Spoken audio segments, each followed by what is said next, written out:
Someone you loved once answers a little slower now. The texts get shorter, the calls stop coming first from them, and eventually they stop coming at all. And you're left sitting with a question that feels almost embarrassing to admit out loud. How do I stop caring about someone who's already stopped caring about me? And in that quiet, you catch yourself scrolling through old messages, replaying conversations, trying to pinpoint exactly when the thread snapped. The ache that surfaces isn't just about missing them, it's the unsettling feeling that someone who once felt like an anchor has become a ghost. And from that fog, a harder question rises. Can I let go of someone and still remain whole? Is it even possible to stop caring without losing the part of me that knew how to care at all? Most people try to answer that question by forcing themselves numb. They call it moving on. But numbness isn't detachment. It's just pain wearing a disguise. The Stoics wrestled with this 2,000 years ago, and they came back with an answer that's equal parts brutal and liberating. Not by numbing themselves, not by pretending loss doesn't sting, but by understanding that most of our agony doesn't come from the person leaving, it comes from the way we cling. Marcus Aurelius, a man who ruled an empire through war, plague, and the loss of people he loved, wasn't interested in shutting emotion off. He was interested in something harder, staying fully human while refusing to be owned by another person's presence or absence. That's what real detachment is. Not detachment as coldness, detachment as clarity, the kind where you still feel deeply, but you're no longer wrecked by feelings that were never yours to carry in the first place. Over the next few minutes, we will walk through 5 shifts in perception that make this possible. They're not tricks, they're not motivational slogans, they're ways of seeing that, once they click, change how you hold on to anyone. The first shift is deceptively simple, and you'll resist it. Everything you love is on loan. Not just romantic partners, friends, mentors, even family. The people who fill your life right now will not fill it forever. Some will drift, some will change, some will be taken. And the tighter you try to lock them in place, the more you guarantee your own suffering. Think of what happens when you grab a handful of dry sand. As long as your palm stays open, it rests there. The second you clench your fist, the grains start spilling between your fingers. Every ounce of added pressure just accelerates the loss. That's attachment. The more you try to possess someone, to make their presence permanent, the more anxious and exhausted you become, and the more you actually push them away. I remember a friendship that taught me this. We met at work years ago and became inseparable in that strange, accelerated way that office bonds sometimes form. Lunches turned into weekend plans into late-night phone calls where we dissected everything. I genuinely believed we'd be close for life. Then one of us changed jobs, then cities. The calls became shorter, then less frequent. For a long time I fought it. I'd send long messages, try to recreate the old rhythm, interpret every delayed reply as a sign that I'd done something wrong. I was clenching my fist hard. And the only thing that brought peace was finally opening it, accepting that the season had simply passed. Not because either of us was cruel, but because that's what seasons do. Marcus Aurelius put it this way: all things fade into the storied past, and in a little while are shrouded in oblivion. That's not pessimism.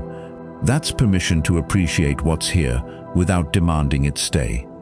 The second shift goes directly against how most of us are taught to think about emotions. We assume feelings wash over us from the outside. Someone hurts us, so we feel pain. Someone ignores us, so we feel rejection. But the Stoics saw it in reverse. Epictetus captured it bluntly. People are disturbed not by things themselves, but by the views they take of them. The event triggers nothing on its own. The meaning you assign it triggers everything. This is difficult to accept because it sounds like blaming yourself for feeling bad. It's not that. It's recognizing that between the event and the emotion, there's a story your mind constructs, and you can learn to examine that story instead of just swallowing it whole. A few months ago, I sent a vulnerable email to someone I deeply respect, a mentor figure who had helped me through a rough patch. I poured out some honest reflections and asked for advice. Then I waited. Hours passed, a full day, and in that silence my mind went to work. They're disappointed in me. I overshared. I looked desperate. By the time the sun set, I'd convinced myself the relationship was permanently damaged. The physical sensation in my chest was real, the tightness, the heat, but the cause wasn't the silence. It was a storyline I'd written, cast myself as the fool, and then marinated in for 12 hours. When the reply finally came, thoughtful, kind, delayed only by travel, I felt almost absurd relief. But the whole ordeal had been homemade. Seneca once observed that we suffer more often from imagination than from reality. The mind paints disasters that the world never delivers. Emotional detachment doesn't mean ignoring your feelings. It means slowing down enough to ask, what actually happened here, and what did I add? The third practice is the one that can feel most counterintuitive at first. The Stoics called it premeditatio malorum, deliberately imagining the worst. On the surface, that sounds like a recipe for anxiety. Why would you sit there and visualize losing someone you love? Won't that just make you miserable in advance? The answer, surprisingly, is no. It makes you resilient. When you mentally rehearse a loss before it happens, you strip it of its ability to blindside you. You've already walked through that door in your mind, so when it opens in reality, you're not collapsing, you're steady. I used this during a period when my closest friend was preparing to move abroad. The thought of them being across the ocean made me feel untethered. So instead of pushing the fear away, I sat with it each morning for a few minutes. I imagined the empty seat at the cafe we always went to. I imagined reaching for my phone to share something funny and realizing the time zones wouldn't line up. I let the sadness surface, and over time, something shifted. The fear lost its edge. When the actual goodbye came, I was sad, genuinely sad, but not shattered. I'd already processed a version of the loss. The real one felt almost like a memory I'd made peace with. Underneath this is a deeper truth. Most of our desperation comes from expecting permanence. We enter relationships assuming they'll last indefinitely, and when they don't, we feel cheated. But that expectation was never part of the deal. Life guarantees nothing.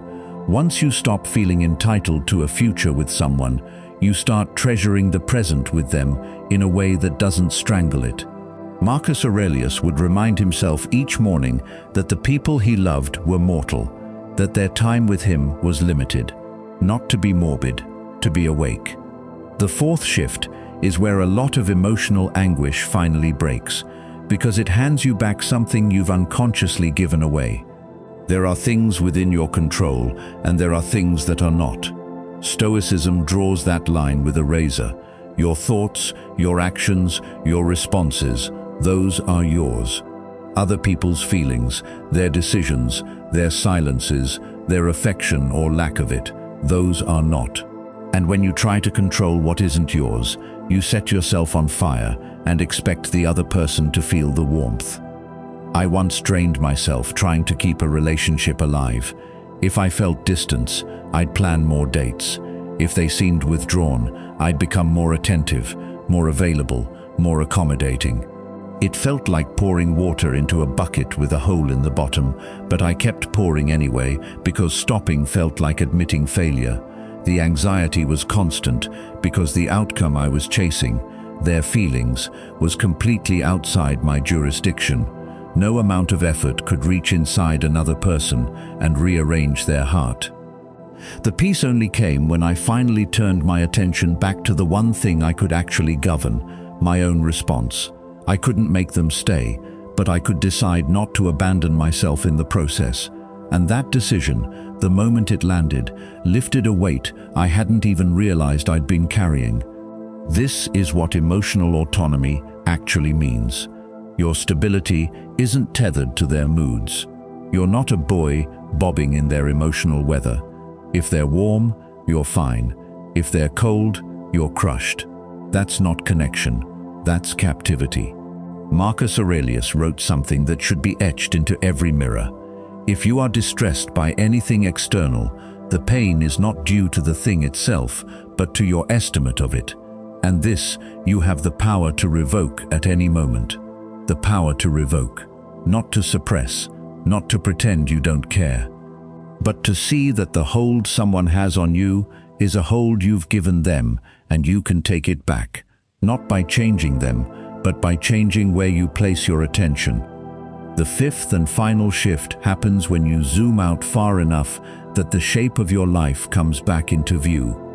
When you're hurting, the person you've lost or the situation you're tangled in can expand until it fills your entire field of vision. It feels like the only thing that has ever mattered. But perspective is an antidote that the Stoics kept close. There's an exercise they called the view from above.